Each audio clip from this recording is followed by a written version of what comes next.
నమస్తే, welcome to our channel. నేను మీ సిరి. రాష్ట్ర ఎన్నికల ప్రధాన అధికారికి సీనియర్ ఐపీఎస్ ఏబి వెంకటేశ్వర్లు గారు అయితే ఒక లేఖ అయితే రాశారు శనివారం రోజున. ఇంతకా లేఖలో ఏముంది ఏంటి అనేది మనకు వివరించడానికి మనతో పాటు ఉన్నారు TDP official spokesperson Suryadevara Latha గారు.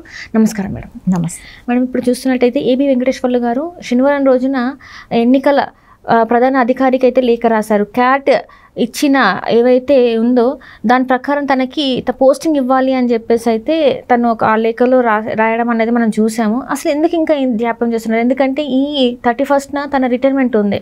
సో అయినా కూడా ఎందుకు క్యాట్ ఆదేశాలు జారీ చేసినా కూడా ఇంకా ఎందుకు తనకి పోస్టింగ్ ఇవ్వట్లేదు? అసలు ఇప్పుడు క్యాట్ ఆదేశాలని ఎందుకు పక్కదావ పట్టిస్తున్నారు, ఎందుకు డిలే చేస్తున్నారు, ఇవన్నీ చూస్తుంటే కూడా ఇంకా కూడా అనుమానం ఉంది.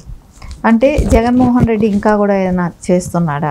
ఎందుకంటే గత 5 సంవత్సరాలుగా చూస్తే ఆయన్ని చేయని తప్పుకి కేసులు పెట్టడం కానివ్వండి, 2 సార్లు దాన్ని ఛేదించుకు బయట రావటమే కానివ్వండి, సో క్లియర్ కట్గా ఆయన నిర్దోషని నిరూపణ అయిన తర్వాత కూడా సో ఎందుకు జాప్యం జరుగుతుంది? ఈ నెల 31కి ఆయన సర్వీస్ కూడా కంప్లీట్ అవుతుంది. సో ఈ లోపల ఎందుకు అవకాశం కలిగించట్లేదు? ఎవరికైనా కూడా ఇన్ని సంవత్సరాలు డిపార్ట్మెంట్లో పనిచేసి సో రిటైర్డ్ అయ్యే ముందు కూడా ఇలాంటి ఇబ్బంది పెట్టడం అనేది కరెక్ట్ కాదు.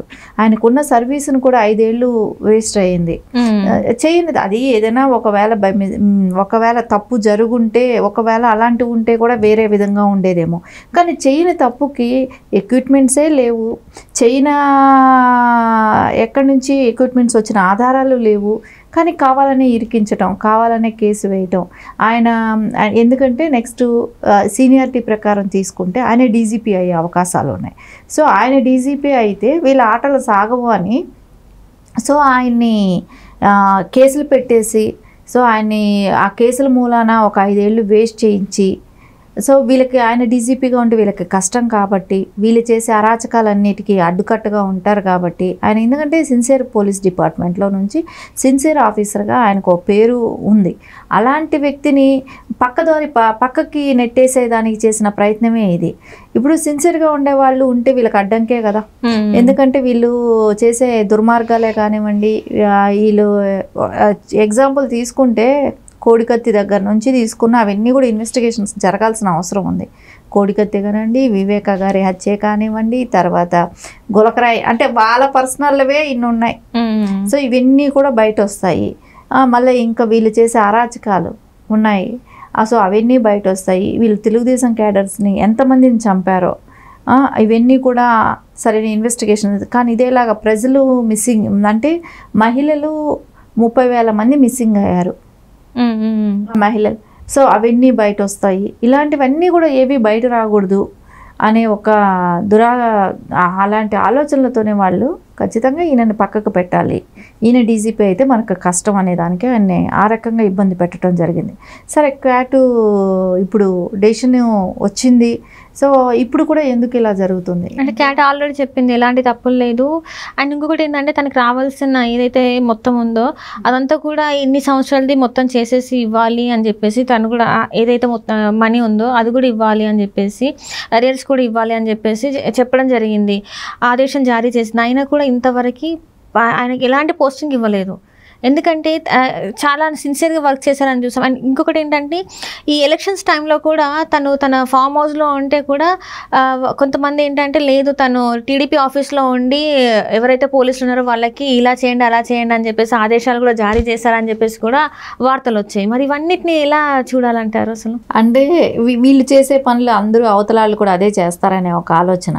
సో ఇప్పుడు యాక్చువల్లీ ఆయనకు క్యాట్ నుంచి ఆయనకి ఫేవర్గా ఆర్డర్స్ రావటమే కానివ్వండి, ఆయనకి ఇవ్వాల్సిన అరియర్సే కానివ్వండి, అవన్నీ క్లియర్ చేయాలని చెప్పటమే కానివ్వండి, ఇవన్నీ చెప్పిన తర్వాత కూడా జాప్యం జరుగుతుంది. అంటే సిఎస్ ఎవరు మనిషి ఉన్నారు అక్కడ, సిఎస్ ఎవరు ఉన్నారనేది మనకు తెలిసిన విషయమే కదా.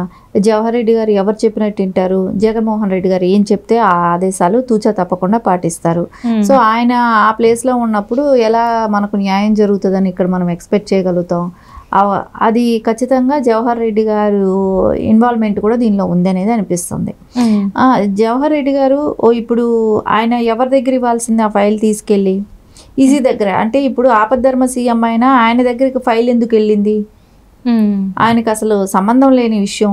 ఆయన దగ్గరికి ఫైల్ ఎందుకు పంపించారు, ఆయన దగ్గర ఫైల్ పంపిస్తే ఆయన పడేసేసి ఆయన లండన్ వెళ్ళిపోయాడు కదా, సో ఆ ఫైలు ఎవరికి వెళ్ళాలి, ఇప్పుడు ఆ డెసిషన్ తీసుకునే ఇది ఎవరికి ఉంది, ఈసీకి. కానీ ఈసీ దగ్గరికి ఎందుకు వెళ్ళలేదు ఇప్పటి వరకు? సో ఇప్పుడు లెటర్ రాసే వరకు కూడా వాళ్ళ దృష్టికి వెళ్ళనట్టే కదా. అది ఎవరు ఇది నడిపించాల్సిన బాధ్యత ఎవరికి ఉంది? సిఎస్కి ఉంది కదా. సో ఎందుకు ఇంత జాప్యం జరుగుతుంది? ఇవన్నీ చూస్తుంటే ఖచ్చితంగా ఇప్పటికీ కూడా అంటే 31వ తారీఖు ఇలా రోజులు పొడిగించుకుంటూ వస్తే 31వ తారీఖు కూడా అయిపోతుంది. సో ఆయనకి మనం చేయాల్సిన అవసరం లేదు అనే ఒక ఆలోచనలో ఉన్నట్టే కనపడుతుంది. అంటే ఇప్పటివరకు చూసుకుంటే తనకి ఏదైనా ఒక ఖచ్చితంగా ఒక మంచి పదవి వస్తుంది, అంటే ఏదైనా మంచి పోస్టింగ్ వస్తుంది అని చెప్పేసి అనుకున్నారు. కానీ ఇంకా డేస్ ఇంకెన్ని రోజులు లేవు, అంటే ఇంకొక 10 రోజులు అయితే తన రిటైర్మెంట్ అయినా కూడా తనకు ఒకటి ఇవ్వలేదు. అంటే ఇక్కడ సిఎస్ గారి జాప్యం అంటారా, ఇంకా లేకపోతే ఇంకేదైనా నడుస్తుంది అంటారా వెనక? అంటే వీళ్ళందరూ భయపడే ఈ 10 రోజులకు కూడా భయపడి తనకి ఎలాంటి పోస్టింగ్ ఇవ్వలేదంటారా? ఖచ్చితంగా భయం కూడా ఉంటుంది. ఎందుకంటే ఇప్పుడు ఎలక్షన్ ఆఫ్టర్ ఎలక్షన్ ఎన్ని తగాదాలు, ఎన్ని గొడవలు, ఎన్ని అరాచకాలు జరుగుతున్నాయి. వీటికన్నిటికీ చెక్ పెట్టాలన్నప్పుడు సో ఇట్లాంటి సిన్సియర్ ఆఫీసర్, పవర్ఫుల్ ఆఫీసర్ రావాలి. ఇలాంటి వాళ్ళు వస్తే వాళ్ళకి అడ్డంకి. సో అందుకని ఈ జాప్యం చేసుకుంటూ వస్తే కొంచెం లేట్గా అవుతూ ఉంటుంది. సో అయిపోయినప్పుడు వాళ్ళ రిటైర్మెంట్ డేట్ దగ్గరకు వచ్చేసినప్పుడు సో అవకాశం ఉండదు. కాబట్టి సో వీళ్ళు ఆ పబ్బం గడపటం కోసం చేస్తున్న డిలే అనేది మనకి ఇక్కడ స్పష్టంగానే కనపడుతుంది. దీనికి అంతటికీ కూడా కారణం ఏంటంటే ఆయన వెళ్ళిపోయాడు. ఆయన అదే కదా ప్రతిసారి ఆయన వెళ్ళేటప్పుడు ఏదో ఒకటి చేసి వెళ్తాడు. కాబట్టి ఇప్పుడు ఇది చేసినట్టే మనకు కనపడుతుంది. ఆయన వెళ్ళిపోయాడు కాబట్టి ఈయన ఆ ప్లేస్లో ఉండి మొత్తం సిఎస్ గారు చేస్తున్న పని అనిపిస్తుంది. సో ఇప్పుడైనా సరే ఈసీ అయితే ఒక నిర్ణయం తీసుకోవాల్సిన అవసరం అయితే ఉంది. ఎందుకంటే ఎవరికైనా ఇన్ని సంవత్సరాలు సర్వీస్ చేసి గౌరవప్రదంగా రిటైర్డ్ అవ్వాలనేది అయితే ఎవరైనా అనుకుంటారు కదా. సో అవకాశం ఏబి వెంకటేశ్వరరావు గారికి కల్పించాల్సిన అవసరం కూడా, అంటే ఇప్పుడు పట్టించుకోలేనప్పుడు దాని మీద హైయర్ ఆఫీసర్స్ ఇంకా ఉన్నారు కాబట్టి వాళ్ళు చొరవ తీసుకొని, అంటే ఈసీ ల్యాండ్ వాళ్ళు చొరవ తీసుకొని ఇప్పుడు ఏబి వెంకటేశ్వరరావు గారికి న్యాయం జరగాల్సిన అవసరం అయితే కనపడుతుంది.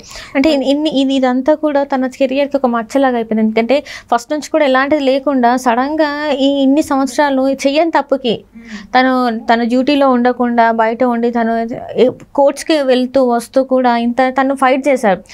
ఇంత ఫైట్ చేసి తనకు అనుకూలంగా వచ్చినా కూడా ఈరోజు ఎలాంటి ప్రయోజనం లేకుండా అయిపోయింది. ఇంకొక 10 రోజులలో తన రిటైర్మెంట్.